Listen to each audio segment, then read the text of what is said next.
Oke, kita masuk ke chapter yang baru, yang terakhir, yaitu TB 1200, yaitu SAP Business One Implementation.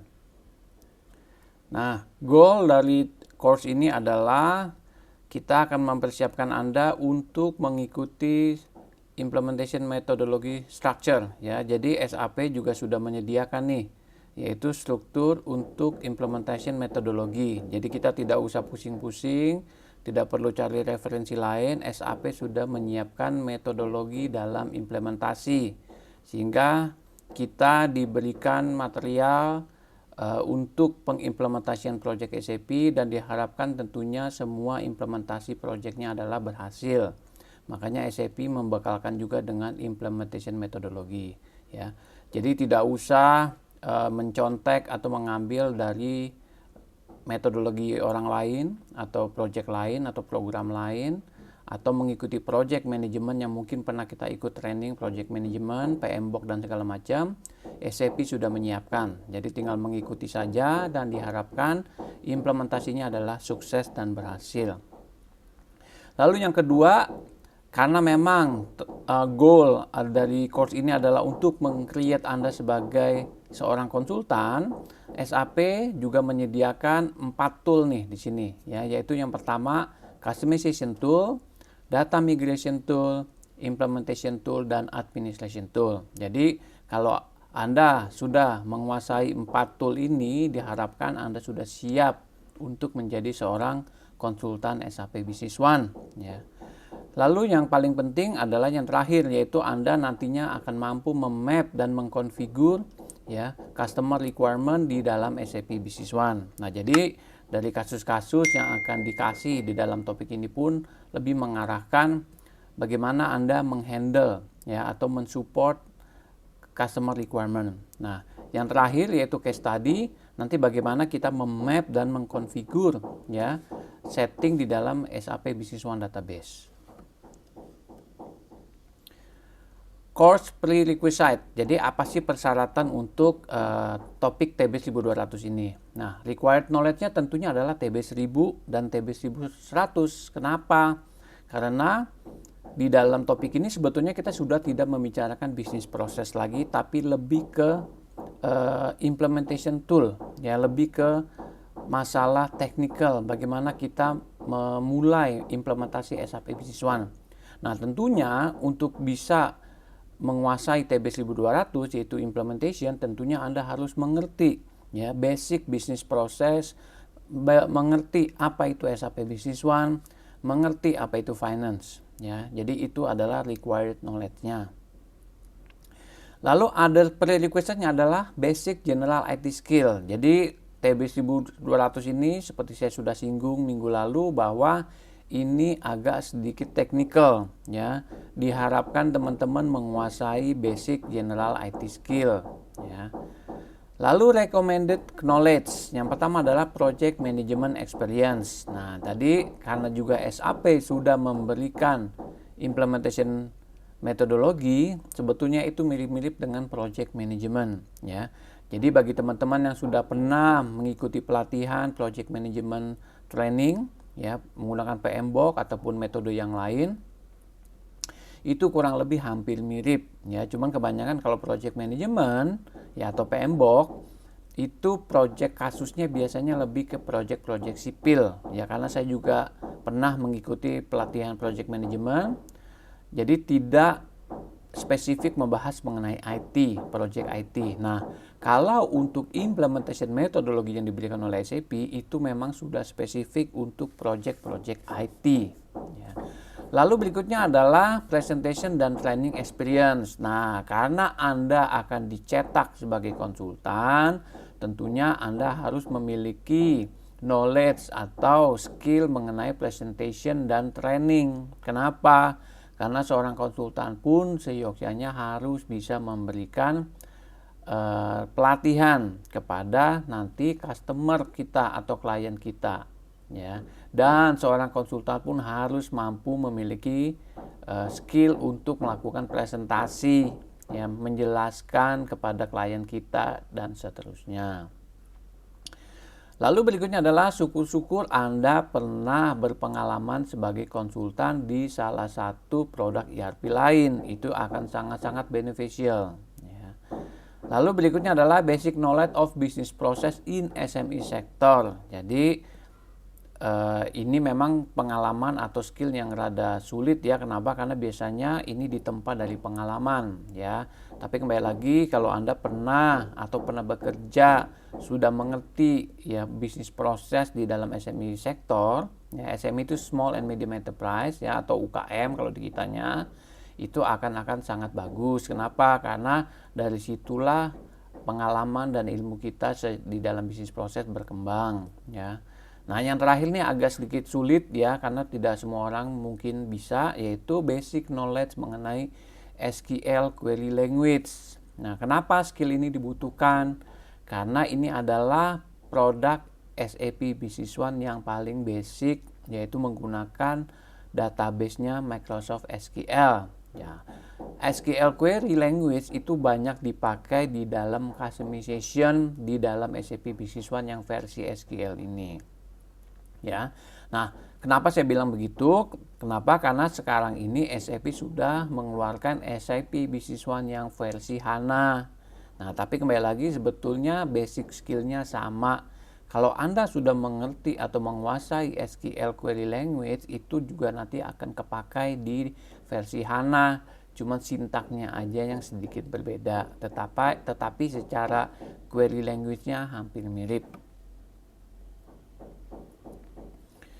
Oke, konten course untuk TB 1200 ini apa saja? Yang pertama, kita akan membicarakan mengenai implementation tool. Nah, implementation tool ada apa saja? Pertama, ada implementation methodology. Kedua, express configuration wizard. Yang ketiga, quick copy. Yang keempat adalah solution packager. Nah, implementation tool ini semua dikasih secara free oleh SAP. Tinggal kita pilih-pilih kapan implementation tool ini kita pakai, kita gunakan guna membantu kita dalam implementasi SAP Business One di klien kita. Unit yang kedua yaitu project realization. Nah, di dalam project realization kita akan membicarakan apa? Membicarakan mengenai software dan licensingnya seperti apa, security-nya, bagaimana meng-create user account, dokumen numbering dan printing. Nah, untuk unit 2 ini mungkin agak sulit kita lakukan. Kenapa? Karena kan teman-teman memakai software yang trial. Ya, tentunya untuk software dan licensingnya, user account-nya tidak kita bisa lakukan. Lalu berikutnya adalah unit ketiga, customization tool. Nah, ini kita sudah masuk sedikit agak teknikal di topik ini, yaitu di unit 3. Nah, di dalam customization tool ini kita nanti akan belajar mengenai query. Nah, ini yang tadi saya sebut Microsoft SQL Query Language. Jadi ini dulu yang Anda harus kuasai, yang Anda harus pahami. Kenapa? Karena query ini nanti dipakai di customization tool yang lain. Seperti user defined value, user defined field, user defined table, alert, dan approval procedure. Ya, jadi basicnya dulu Anda harus kuasai, yaitu si ilmu query. Berikutnya unit yang keempat, nanti data migration tool. Nah, ini nanti kita akan mengajari Anda bagaimana memigrasi data ke dalam SAP Business One. Nah, ini sebetulnya ada 3 tool yang kita biasa pakai dalam data migration tool. Yang pertama adalah import from Excel. Nah, ini adalah the basic way untuk mengimport data ke dalam SAP Business One dengan mediasi software Microsoft yang sudah sangat terkenal, yaitu Microsoft Excel. Lalu tool yang kedua adalah tool dari SAP sendiri, yaitu Data Transfer Workbench atau biasa saya singkat dengan DTW. Ya. Nah, DTW ini adalah data migration tool yang sangat komprehensif dan sangat lengkap ya. Saya pribadi banyak menggunakan tool ini karena ini sangat membantu banget ya. Lalu yang ketiga adalah opening balance. Jadi bagaimana Anda melakukan opening balance di dalam implementation SAP Business One di klien Anda. Opening balance adalah salah satu tugas yang sangat penting dan biasanya terakhir kita lakukan menjelang go live, ya. Kenapa? Karena kan kita implementasi software ERP, ya, di klien kita. ERP pasti berhubungan dengan accounting. Nah, pada saat klien kita mau migrasi dari legacy system ke dalam software SAP, tentunya harus memasukkan yang namanya opening balance. Nah, opening balance bisa kita input directly langsung ke dalam software SAP Business One, atau bisa juga kita import menggunakan DTW, ya. Nah, itu nanti untuk detailnya akan saya jelaskan pada saat kita membicarakan topik DTW. Lalu yang terakhir adalah case study. Nah, ini juga tidak kalah penting, ya. Jadi nanti kita akan mencoba kasus, kita buat database dari scratch, lalu kita mengimport datanya, kita melakukan konfigurasi, dan silakan Anda testing untuk melakukan transaksi, ya.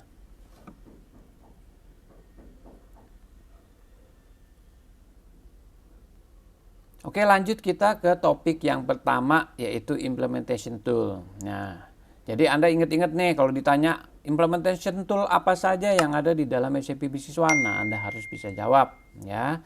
Yaitu ada 4. Yang pertama, implementation methodology, express configuration wizard, quick copy, dan solution packager. Nah, ini apa saja kegunaannya dari masing-masing tool ini, kita akan masuk satu persatu.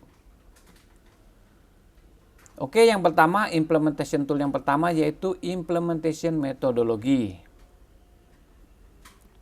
Nah, objektif dari tool ini adalah untuk mendescribe, ya, milestone atau fase-fase yang ada di dalam implementasi project SAP Business One. Nah, tool yang dikasih oleh SAP itu namanya adalah AIP, singkatannya dari Accelerated Implementation Project Methodology.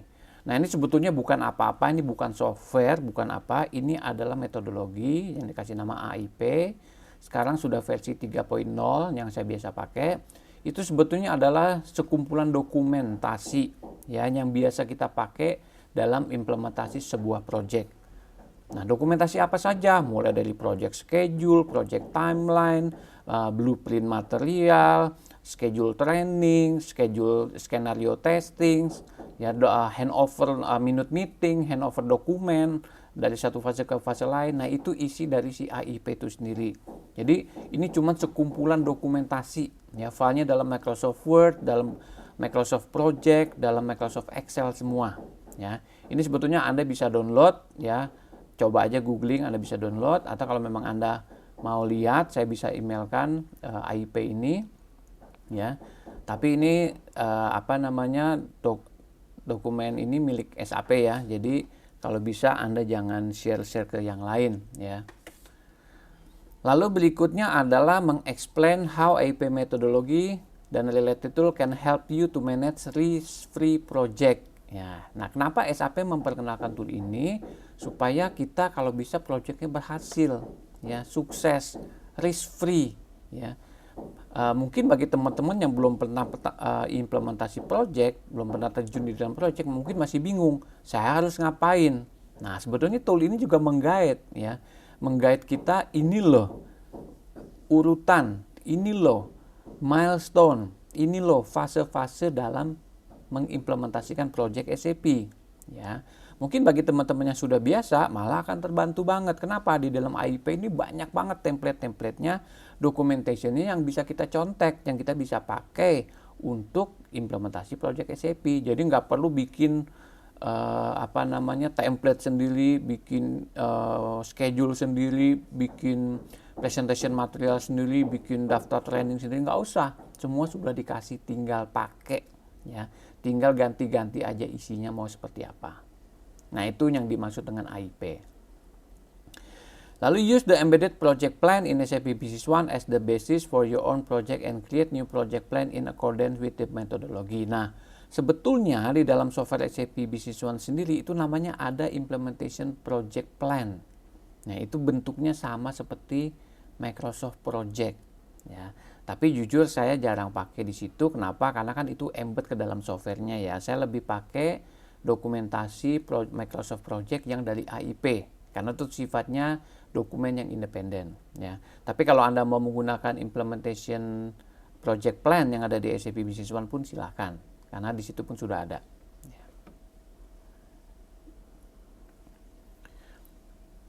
Oke, berikut adalah implementation metodologi yang di-provide oleh AIP, ya.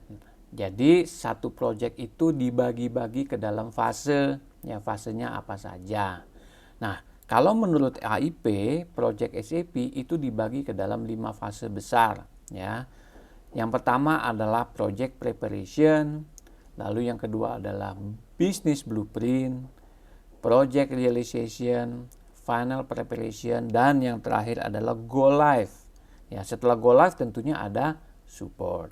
Nah, kapan sih fase ini kita mulai? Kapan kita masuk ke dalam fase yang pertama? Jadi kalau Anda perhatikan di sebelah kiri itu ada handover from sales, ya. Jadi project fase ini orang yang terlibat di dalam project SAP itu adalah biasanya disebut konsultan, ya. Nah, konsultan pun biasanya saya bagi dua, yaitu konsultan fungsional dan konsultan teknikal, ya. Konsultan fungsional lebih involve ke dalam bisnis proses, ya. Kalau konsultan teknikal atau biasa disebut technical consultant itu lebih yang ke arah teknikal, yaitu untuk masalah-masalah yang tadi SQL query, mengenai add-on, mengenai programming, mengenai database, mengenai instalasi dan sebagainya. Ya. Nah, jadi pada kapan nih seseorang konsultan terlibat, udah mulai bekerja, yaitu setelah handover dari sales. Ya, jadi kan biasanya kan project SAP itu kan dijual dulu ya, ditawarkan oleh sales atau marketing.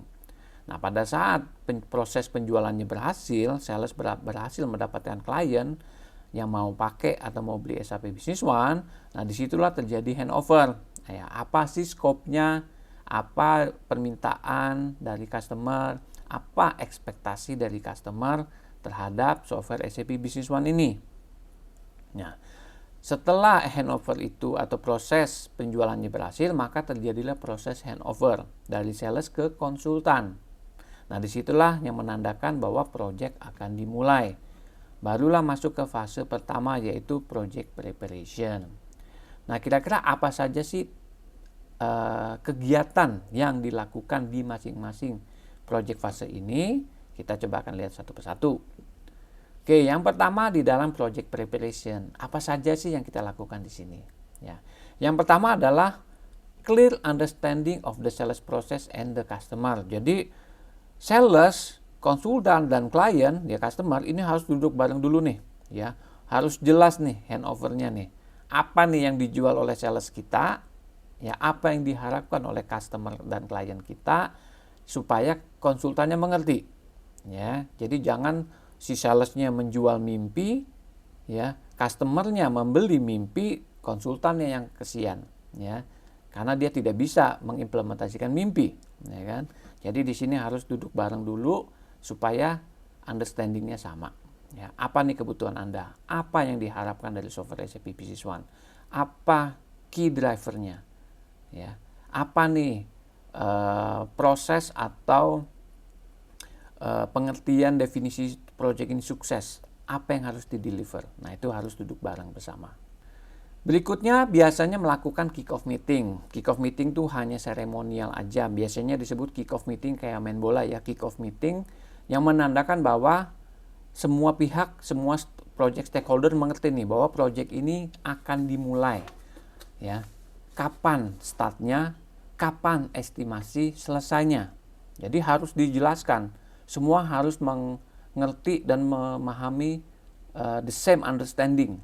Kapan mulai, targetnya implementasi berapa lama, kapan selesai. Ya, jadi nggak ada alasan semua project stakeholder ada yang nggak ngerti. Wah, saya nggak tahu Pak, projectnya sudah mulai, saya nggak tahu kapan selesainya, apa skopnya saya nggak tahu. Nah, itu nggak boleh. Ya, itu kita biasanya melakukan kick-off meeting sebagai meeting yang seremonial. Ya, biasanya semua project stakeholder diundang.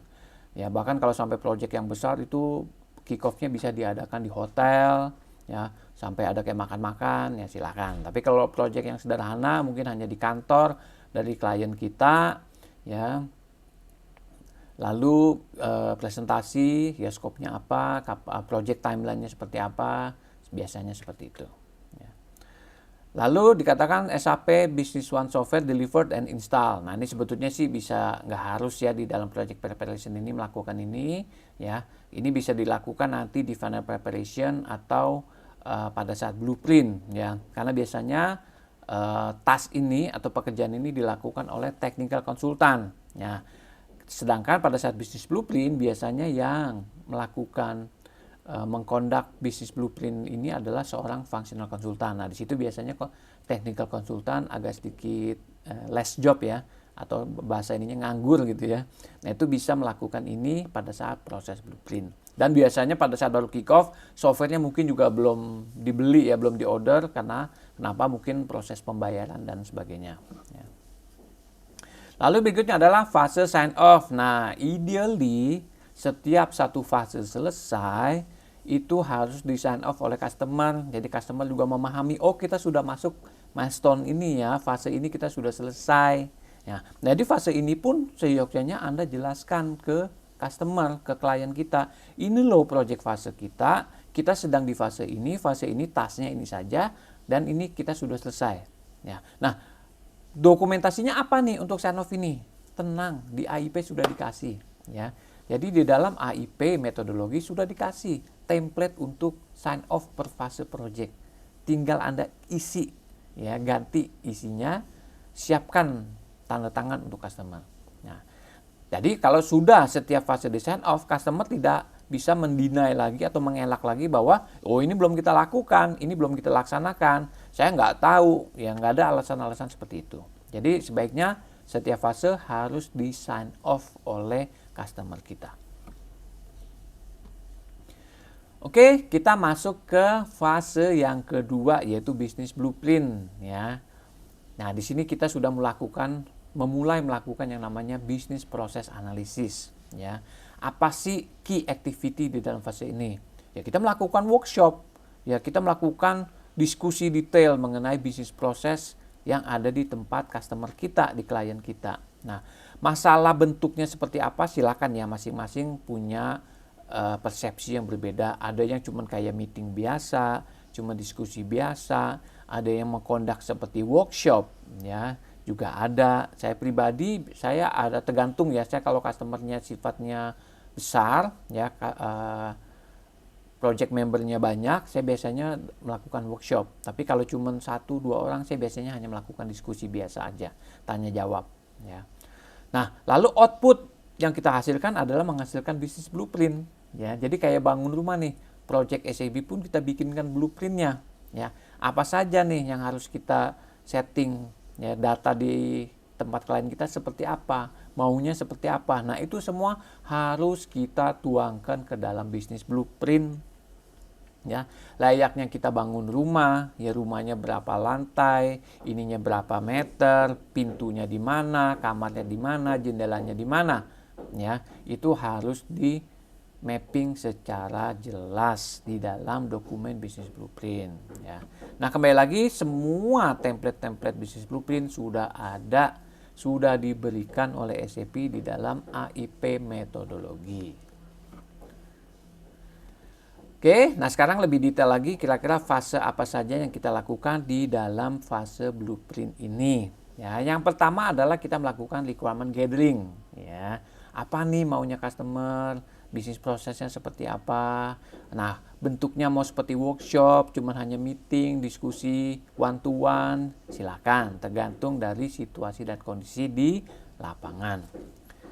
Lalu bisnis blueprint defined and accepted by customer. Nah, kalau dari hasil workshop, hasil dari meeting dan diskusi kita sudah dituangkan ke dalam bisnis blueprint, ini juga harus dijelaskan, harus dipresentasikan ke customer kita supaya nanti understandingnya sama. Ini loh yang kita bicarakan, ini loh yang kita sepakatin, ini loh yang Anda minta, dan nanti SAP bisa memprovide seperti apa. Dan itu harus di sign off juga, harus ditandatangan oleh customer. Nah, ini hati-hati, ini sangat penting supaya apa? Supaya nanti at the end of the project tidak ada dispute antara kita dengan klien kita. Karena nanti mungkin customer bisa bilang, wah saya maksudnya nggak begitu, saya maksudnya begini. Ya mungkin Anda salah tangkap. Nah, ya saya nggak minta itu, saya minta ini kok nggak ada. Nah, semua harus tertulis hitam di atas putih. Ya, jadi supaya diharapkan at the end of the project atau menjelang go live ada dispute. Kok ininya nggak ada, kok ininya begini, kok ininya jadinya begitu. Nah, tidak ada lagi hal-hal seperti itu. Lalu change to project scope and timeline agreed with the customer sampai ada requirement yang baru atau ada temu-temuan selama kita melakukan workshop atau diskusi dan ternyata di luar dari scope yang kita sepakati di dalam proposal atau di dalam kontrak kita yang dijual oleh sales dan marketing, ya, itu kita bisa duduk bareng dan bicarakan apakah memang itu bisa kita deliver secara free atau kita kasih gratis tapi menyebabkan timeline-nya harus berubah. Nah, itu harus dibicarakan sama tujuannya supaya tidak terjadi dispute, ya. Mungkin dengan scope awal yang didapat oleh sales kita pada saat dia jualan SAP ke klien, sales mengatakan ini mah 2 bulan bisa go live, tapi ternyata ada scope atau requirement baru yang kita baru temukan selama business process blueprint yang menyebabkan proyek kita mundur. Kita harus bicarakan, Pak, wah kalau ini Bapak mau masukkan ke dalam proyek ini, boleh Pak, kita kasih free deh. Ya, karena memang itu tidak terlalu sulit, atau mungkin ini sudah ada fiturnya di dalam SAP Business One. Tapi proyek kita jadi molor nih Pak, mungkin jadi 2,5 bulan atau mungkin jadi 3 bulan. Berarti kan proyek schedule kita menjadi berubah. Nah, itu setiap frase itu kita harus diskusikan dan kita harus informasikan ke klien kita supaya customer kita juga aware, ya, bahwa proyeknya jadi mundur nih gara-gara ini. Atau mungkin malah customer bilang, ya udah deh nggak usah deh, supaya kita tetap bisa on time, kita tetap bisa 2 bulan go live. Bisa juga, itu nanti aja belakangan diimplementasikannya, menyusul. Bisa juga. Ya, jadi semua itu harus dibicarakan dengan klien kita. Lalu yang berikutnya adalah fase sign off. Ya sudah, kalau memang semua sudah clear, bisnis blueprint sudah di sign off, semua sudah sepakat, maunya apa, scope-nya apa, ya, apakah timeline berubah apa tidak, ya, semua sudah disetujui. Kembali lagi jangan lupa sign off. Ya, sign off untuk fase blueprint ini bahwa kita sudah selesai masuk ke fase 2 dan kita siap masuk ke fase 3 yaitu project realization. Oke, berikutnya kita masuk ke fase yang ketiga yaitu project realization, di mana di sini sebetulnya keterlibatan customer sudah mulai sedikit, bahkan cenderung tidak ada lagi. Hanya pihak dari konsultan SAP yang banyak bekerja di sini.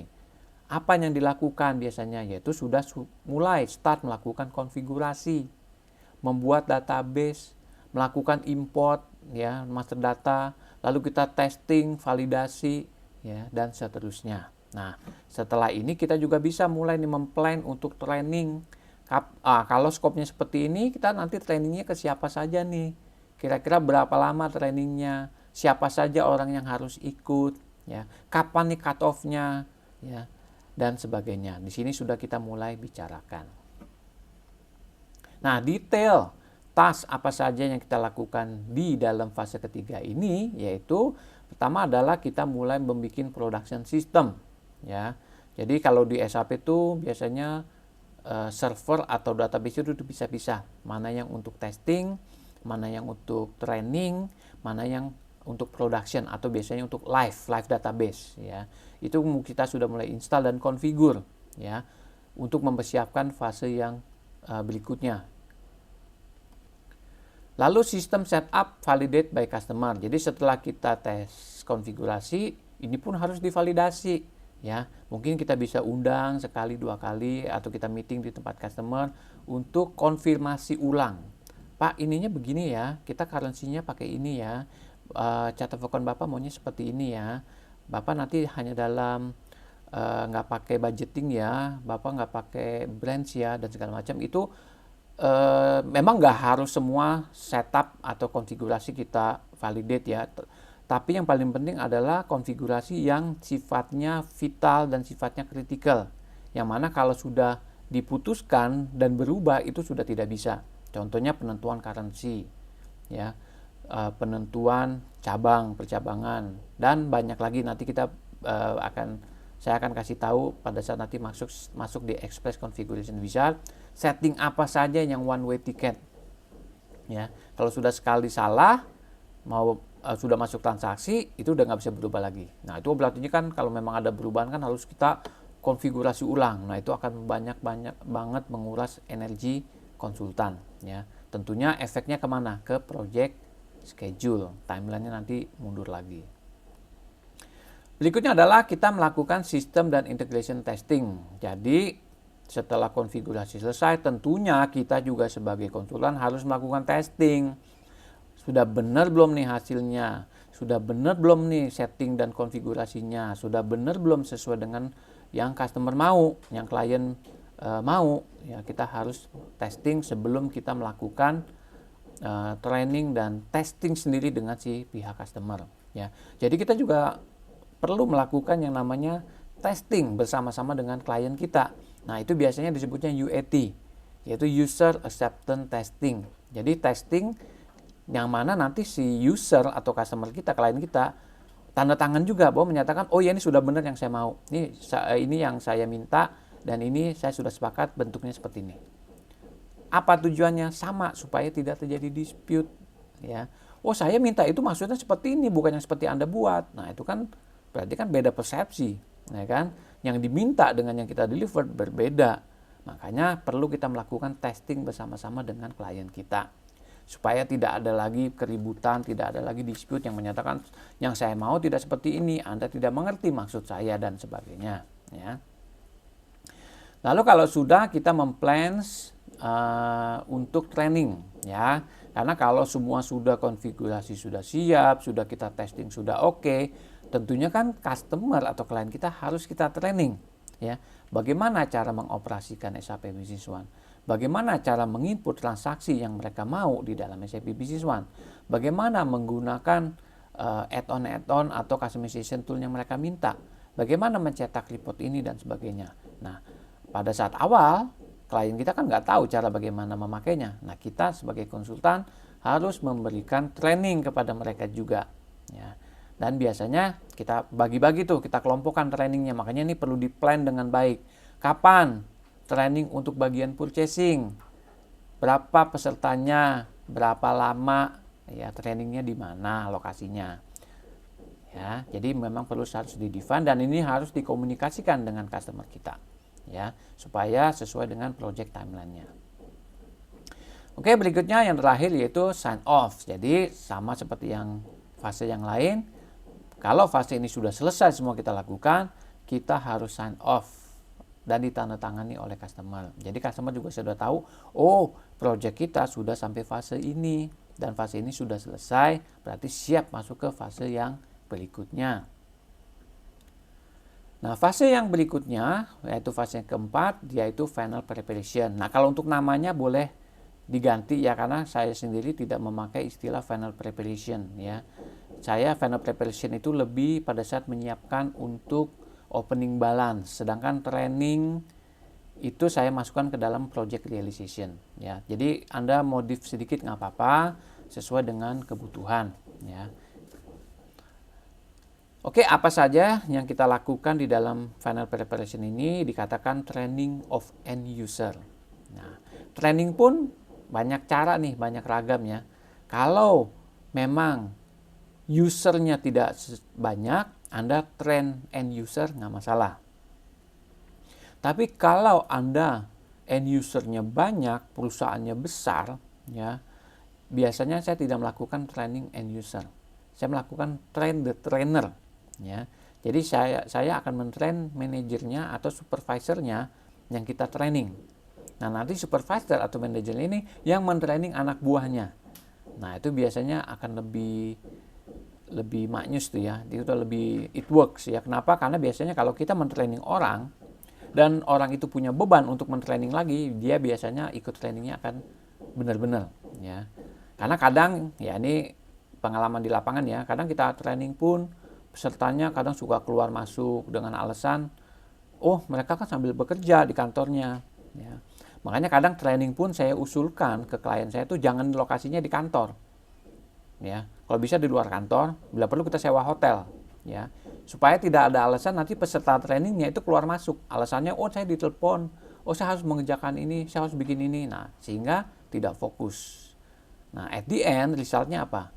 Dia nggak mengerti dan nggak bisa. Nanti pada saat kita udah mulai menginput data, sudah setelah go live, yang diinput salah semua. Alasannya apa? Nggak ngerti, trainingnya nggak jelas. Ya, kita yang selalu disalahkan. Konsultannya trainingnya sambil kumur-kumur, ngomongnya nggak jelas, trainernya kurang mengerti. Nah, biasanya selalu pihak kita yang disalahkan, ya, pihak konsultan. Nah, makanya Anda ciptakan suasana atau teknik sedemikian rupa supaya proses transfer knowledge-nya ini, trainingnya ini berhasil, ya. Jadi Anda juga lihat situasi dan kondisi di lapangan seperti apa. Bila perlu, trainingnya Anda rekam, ya, rekam pakai video atau pakai rekaman lewat komputer, ya, pakai Camtasia atau apapun, ya, bebas, ya, supaya apa? Ada bukti bahwa ini loh training yang kita conduct. Jadi kalau customer kita mengkomplain, wah trainernya nggak jelas, ada buktinya. Apakah menurut Anda ini trainingnya tidak jelas dan sebagainya. Nah, kadang hal seperti itu saya lakukan untuk menghindari dispute, ya. Berikutnya adalah decision and date for go live and agreed with customer. Nah, karena kita sudah di final preparation, main jobnya sudah hampir selesai, sebetulnya kita sudah mulai bisa mendiskusikan dengan klien kita kapan nih mau go live-nya, kapan mau cut off-nya, ya. Ini udah bisa mulai didiskusikan. Syukur-syukur bisa lebih cepat, berarti go live-nya lebih cepat. Sampai mundur pun kita sepakatin, Pak, karena mundur nanti go live-nya kita di tanggal segini aja bagaimana, ya. Kita harus duduk bareng dan diskusi dengan klien kita. Lalu berikutnya sudah kita mulai membicarakan mengenai balance yang tadi saya bilang, memasukkan opening balance, ya, accounting balance dan final transaction transfer to production system, ya. Ini yang disebut dengan cut off. Kapan nih cut off-nya, ya? Anda mau go live di Januari, berarti kita minta ending balance secara accounting di bulan Desember, yaitu tanggal 31 Desember. Kapan bisa dikasihnya? Transaksi mana saja yang masih open, transaksi mana yang mau diimport ke dalam SAP, dan seterusnya. Itu sudah kita bisa diskusikan, kita bisa planning di dalam fase ini. Kenapa? Karena fase berikutnya kita sudah masuk ke go live.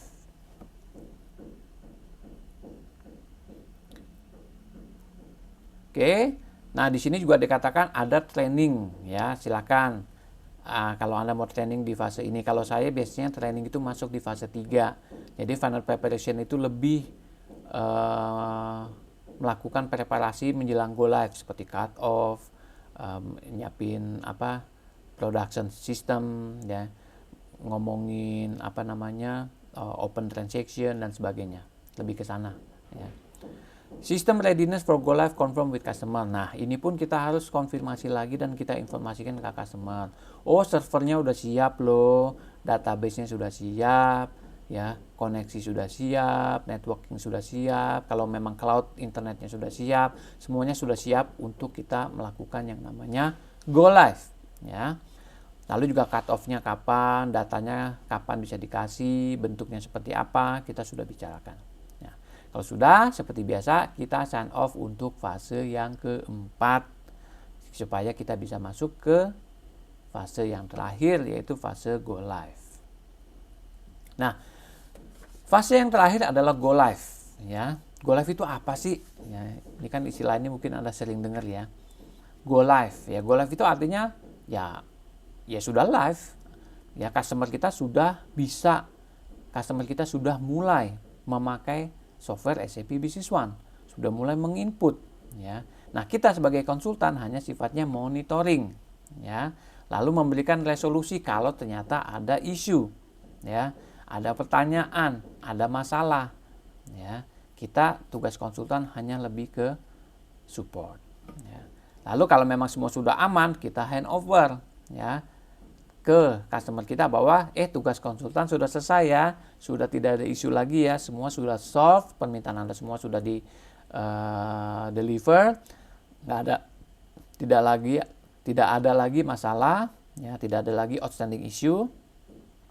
maka konsultan akan balik ke kantor, ya. Nah, tinggal kita handover ke bagian support, ya. Nah, biasanya di tempat customer atau di tempat klien kita ada yang namanya support, ya. Dari konsultan kita pun biasanya kita kasih namanya konsultan support, ya. In case mereka ada pertanyaan, kontak siapa? Entahkah apakah harus via telepon, apakah via WA cukup, kita tunjuk orangnya siapa supaya dari pihak klien kita kalau masih ada isu atau pertanyaan bisa kontak si support kita. Berikutnya project review. Nah, kalau mau direview project ini bagaimana, silakan kita meeting dengan customer. Oh, project kita sudah selesai ya. Lalu reviewnya seperti apa?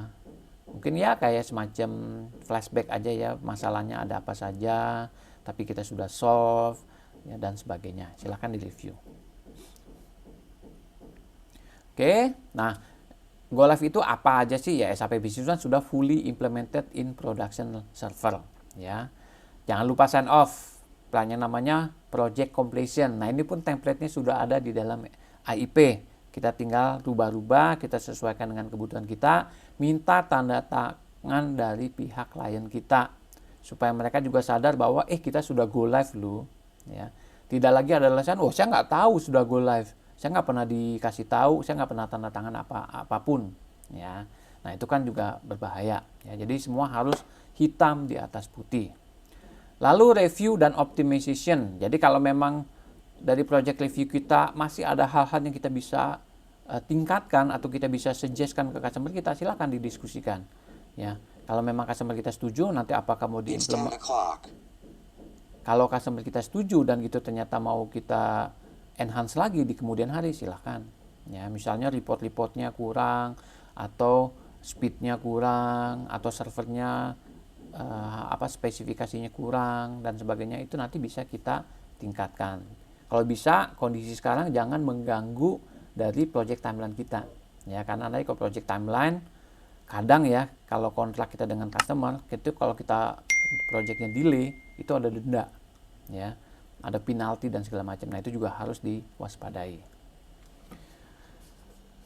Oke, itu aja sih kalau untuk implementation metodologi, ya. Jadi lebih memperkenalkan Anda mengenai konsep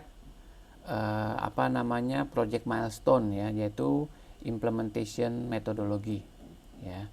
Sampai sini ada pertanyaan? Kalau untuk summary-nya silakan Anda baca saja, ini saya sudah jelaskan panjang lebar kali tinggi di dalam penjelasan saya tadi. Sampai sini ada pertanyaan, silakan.